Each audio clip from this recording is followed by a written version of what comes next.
Hi everyone, thank you for checking out our part 2 of our 3-part series. So this is hosted by the Merrimack Institute for New Teacher Support at Merrimack College, and our presenter is Dr. Patrick Darfler-Sweeney. So in our first video, part 1, that was for grades K through 3. This video, if your focus is for 4 through 6, you're in the right spot. And then our part 3 video will be geared towards grades 7 through 12. So our presenter, Dr. Patrick Darfler-Sweeney, he's a man with many hats and many years of experience in the education field. He is with the University of the State of New York Regents Research Fund as a project director for education leadership. He's also an author, so you'll hear about that a little bit at the end of the video. So the description for this video is that it's a short video for grades 4 through 6, educators, parents, and students. It is a broad introduction to the power of digital education and provides stepping stones and a framework to get started. As we've discussed in our email chain, this is a video designed not to overwhelm you all. We're hoping you can find some tips or some ideas for your upcoming school year. So attached below, there will be any resource links, Patrick's email. We'll have a warm-up activity if you choose to do that. But without further ado, I'd really just like to introduce our speaker. So he is Dr. Patrick Darfler-Sweeney. He is joining us today from New York. And again, teachers, educators, administrators, everybody, thank you so much for all that you're doing with the end of the school year and summer and upcoming fall. I hope you can find some free time, and if you have 20 minutes, please enjoy this video. So thank you for being here. Thank you for all you do. Please don't hesitate to reach out to the Mints at all, whenever. See you part 3. Enjoy. Hey, thank you for joining us today. We have the grade 4 through 6 digital frontier. Are you ready? This video is being presented to you from the Merrimack Institute of New Teacher Support. My name is Patrick Darfler-Sweeney, and I'll be guiding you through this journey. I have a long history in K-12 education. I spent the first 18 years as a high school teacher and athletic coach, and I then had my lobotomy and became an administrator for 18 plus years. As you can see on the chart here, I've had many different roles to play.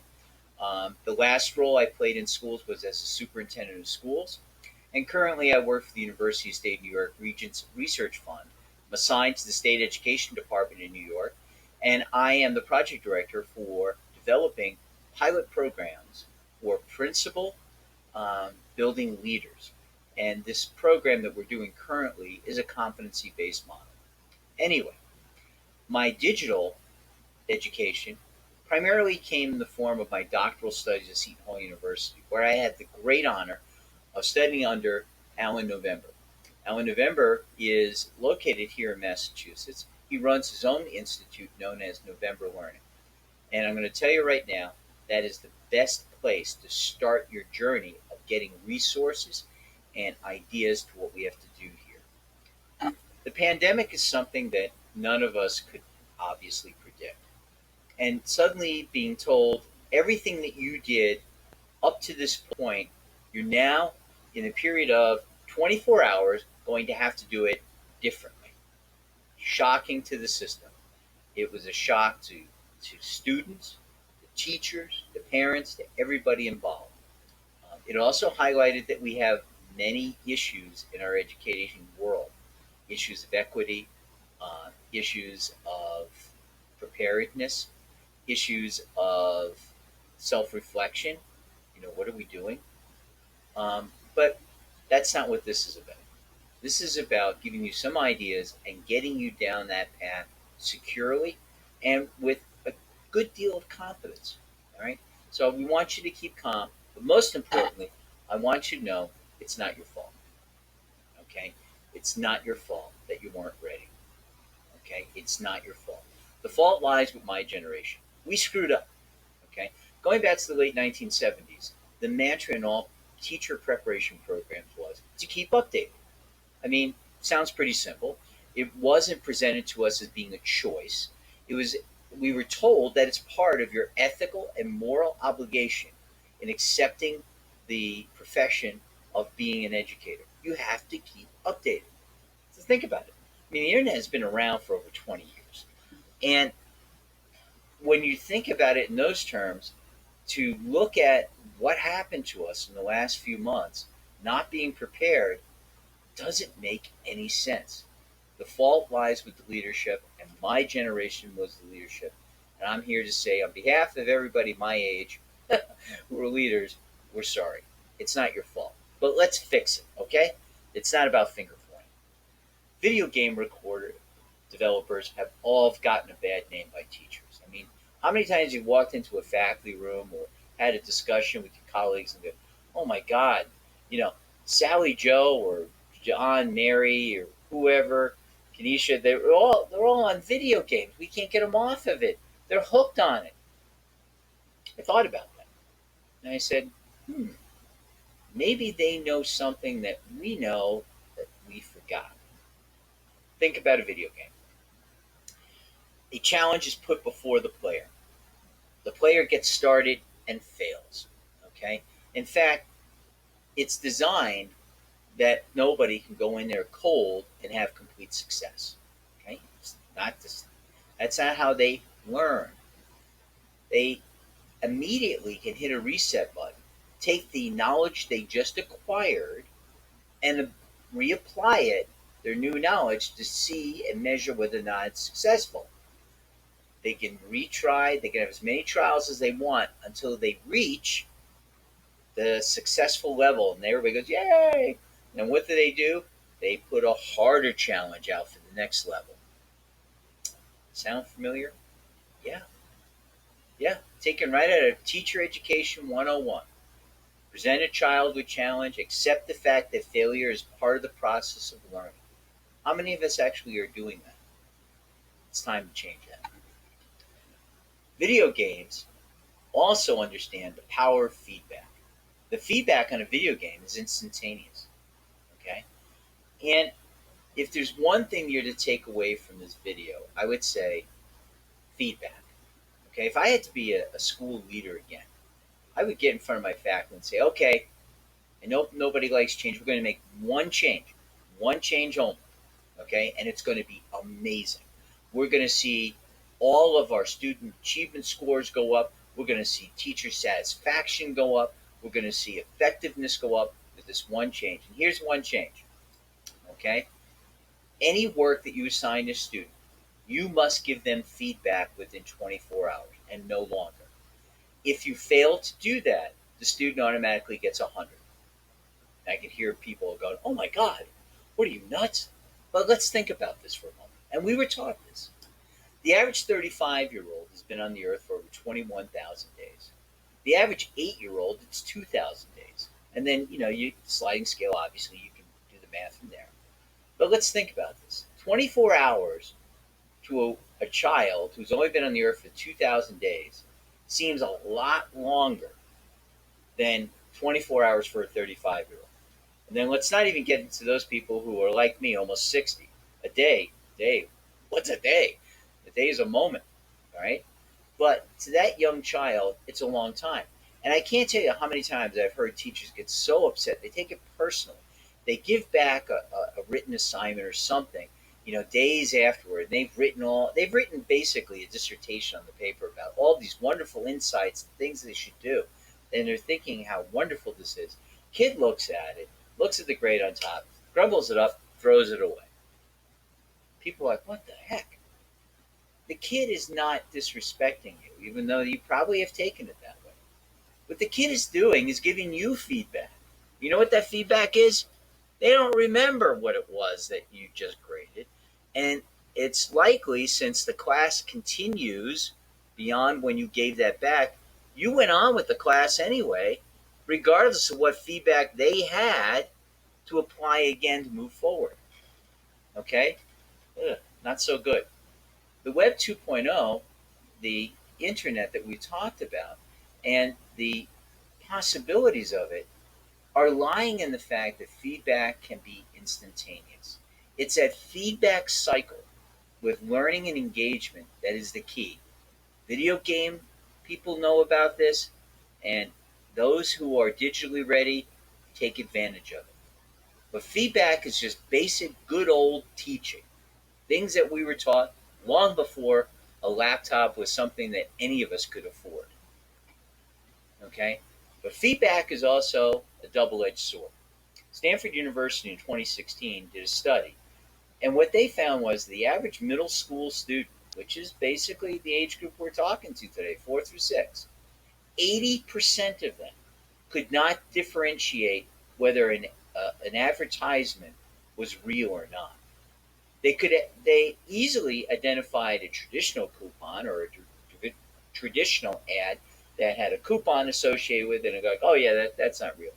But those what we call native advertisements, that all they say is sponsored contactors or sponsored content, whatever, they took that as being as real as anything else. Right? The study also, and it's worth looking at, the Stanford Study 2016, is also looking at adults, and adults had the same issue. So while we have great promise with our digital universe, we have an awesome responsibility because they're on there whether we're telling them or not. We have the awesome responsibility of helping them and teaching them what is a truly good resource, reliable, and not so reliable. All right? And in order to make this transition, we also should ask a broader question. Alan November wrote a great book, Who Owns the Learning? And he poses that question. Who should own the learning? Well, the obvious answer is the student. Because if the student owns their own learning, it makes it easier for all of us. And let's think about it for a moment. Kids are social beings. All right? They're no different today than when we were kids. Of course, the stuff that they have available to them to use to those social ends are different. Okay? My parents' biggest problem was getting me off the phone and my sister's off the phone. And I mean a phone. We actually used it to call somebody. Anyway, today they obviously have many other resources: phones, Instagram, Facebook, you name it, Snapchat. They're all out there. Okay, and the reason why they're so popular is because it brings people together. Now let's think about this. If we were to take the natural thing of students liking to be together, how many times have you heard the following? The collective wisdom in this group is far more powerful than just my mind alone. And it's interesting, but how often do we actually use and leverage that power of our students? Okay, the key, the key is to understand the students we have. Now, in grades 4 through 6, I don't think it's a mystery to you that these are developmental stages that the students are beginning to go through. And it's where we see collectively, it's something almost primal. They begin to get groups. We have to worry about those groups. Are they excluding other people and what have you? Instead of fighting groups, we should be controlling groups, collaborating with groups, and showing the power of positive social interaction, both online and just with each other. Okay? Where do we start?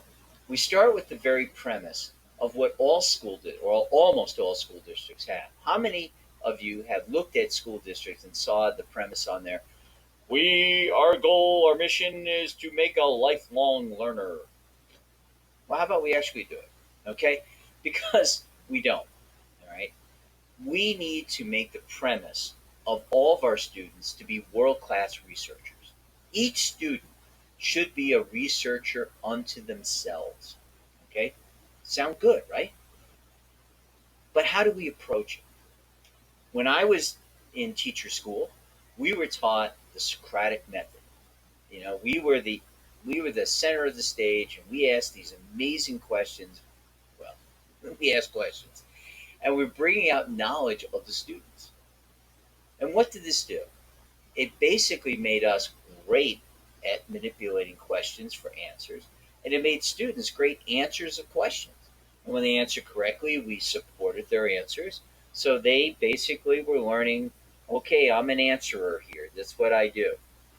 And you could make the argument we developed a culture of students who are compliant. How about we take that thing that we just talked about, the collective wisdom and the collective energy, and put that on steroids, and we leverage collective curiosity. We teach kids how to ask great questions. All right. And then our role is to help guide them what they need to do to answer those great questions. So they become Socrates, and they become the student, the answer, and the researcher all in one. In the old days, we had encyclopedias. Encyclopedias were great, except encyclopedias couldn't update themselves, and they were stoic. In other words, once they were printed, they didn't change. The internet, and I'm not just talking about Wikipedia, but the internet is able to, it's in real time all the time, and we can update that information. We can collaborate. Take a look up here. Here's some things we can do that fourth to sixth graders all should be able to accomplish. They should be able to develop the beginnings of a research template, okay, and produce sort of real things that we can see, and the steps of researching. And we should, have them engage with that as a group. The collective wisdom. Number one thing that we're hearing right now from the adult world is that they need new people, young people that know how to collaborate, work in groups, that know how to have multiple ways of manipulating information. Yes, I did use the word manipulating. Manipulating information, finding good data. Again, think of the Stanford study, and being able to apply those things to new levels of understanding. And think about that. It's the same cycle as the video game developers. Okay, they should know how to build websites. Okay, Google provides easy, free ways to do that step by step. You could branch into coding, showing them how to do things like that. I love the idea of blogging and having them answer each other. Give them projects to interact with other people and allow them and force them into the opportunity of getting feedback on those things and teaching them how to do that responsibly. Okay? When we are leveraging the digital frontier, the big thing to do is not limit the digital frontier. I've seen too often where teachers just basically try to replicate the traditional model of them being the center of the universe, teaching in the classroom, but not going beyond that. Okay? Instead of writing, publish. Okay? Use the podcast. Okay? Podcasting is an amazing tool that students can use. They can interview people. They could express their ideas. They could present ideas. They could go out there and report on ideas. Um, you need a platform to put this. Google Classroom is free. It's available to anyone in education for free. Many school districts use it. Some don't. Some have their own platform. It doesn't have to be a Google Classroom platform. Whatever platform you have to work with, use it. Okay, and break down these boundaries and invite other people in. Invite other kids of the same grade in. One of the most underrated parts of the internet experience that I feel that maybe because of the pandemic we're getting used to using some more are things like Zoom, Google Meet, Skyping, Duo, Microsoft Teams. It doesn't matter. Think about it. Your class or groups of your class could have a project of a book, and maybe they can get a hold of the author and interview the author, okay, or interview the subject of a book, and have a real connection with them. Maybe they can challenge another school, same grade, in a different state, okay? Get different ideas, become more global, go to another country. Right? You're learning about Mexico, connect with the school in Mexico, okay? And speaking of that, we often give it lip service. I'm an old history teacher, and we used to always talk about having kids have a global perspective of stuff. Now, the one thing that would always limit us was if something was written in a different language. It doesn't have to be anymore. You can get information on the web, and have it translated. Now, I know language teachers out there, they bristle at the idea of Google Translate and everything. Well, it doesn't get all of the, I know, but it gets enough of it right that we can open up the world of our kids. Aside from virtual field trips to museums or whatever, these are tools that the student, now because it's important 4 through 6 that they're the tweeners, right? They are beyond um, just being told to sit and listen. They are now should be encouraged to open up that world and find out those things that we feel that are important. One of the coolest things I think you can do, and I also I offer this up for every grade. I mean, this is something I'll suggest for K through 12, is podcasting what they've learned this week. The idea originally I heard from Alan November. He said he claims that a teacher in Maine was doing this, but it's awesome, you know, and it's a great feedback loop for you. So, you know, assign the kids, different groups of kids, to assemble a podcast every week on what they learn. They are there to assign, they're assigned, their job is basically create a podcast, maybe even with video or without, and summarize what they learned this week. And don't script it for them because you need to hear from the student's perspective what they feel they learned. Because you'll sit there and go, I taught this and I really taught a great lesson, but they didn't mention that. But they mentioned these things. And let's think about learning and teaching. The most important thing is not the teaching piece of it, but what they take away of what they're saying they learned. So if the kids are identifying A, B, and C, but not X, Y, and Z, you might want to say, okay, let's re-examine, let me reflect on what we did with A, B, and C that worked, but what we did with X, Y, and Z didn't work. Okay? Authentic feedback, powerful stuff. Then you take the podcast and you put it on your classroom site. And over the course of 40 weeks, guess what you have? You have a student summary of their learning. Authentic summary of their learning. If a kid's missing from school or anything like that, they can listen to the podcast and go, that's what I missed. Okay? You can develop it a little bit more for grades 4 through 6. You can assign kids to develop with the podcast, maybe a different group's turn is to write down the important things, maybe in an outline form, whatever form you like, whatever works for you. Maybe they can attach websites to seek that knowledge, to support that.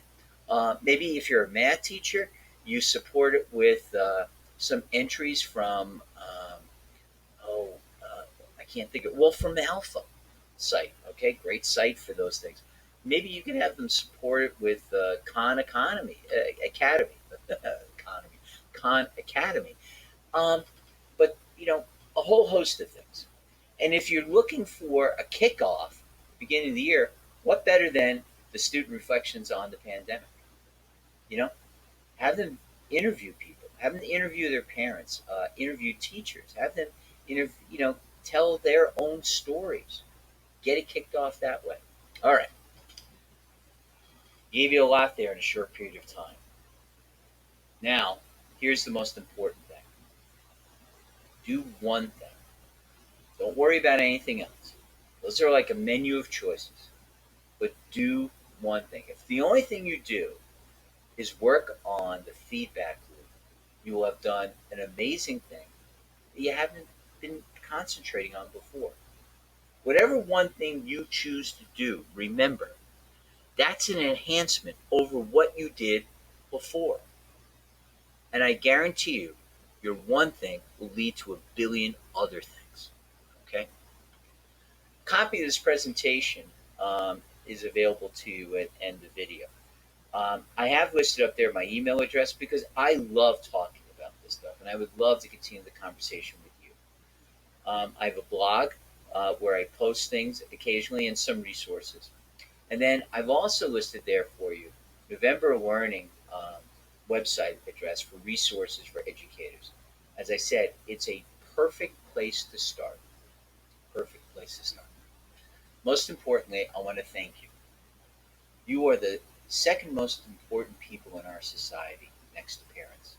Without you, all these lessons from our pandemic, all these lessons that are taught and not taught, are going to determine what our future is going to be. And you are the architects of that with the parents. Thank you. Now, from the shameless promotion, self promotion site, this is me. I wrote a book and published a book in 2018 on the superintendent's rule book. It's a book about being a leader of a school district and the things that we face and how the leader should be reacting to it. It's an important book for anybody in education. It's not just limited to superintendents, though it's written from that perspective. Many teachers and many people who are thinking about maybe leadership positions really don't know what a superintendent does. It's hard to, because it's usually one person who you don't see much of, or you may not have an insight, but their effect on your school system is pretty impressive in terms of decisions made and directions that things going. Anyway, that's my book. I hope you consider buying it, enjoy it. Thank you for the time. Email me. Please contact me. Let's continue the conversation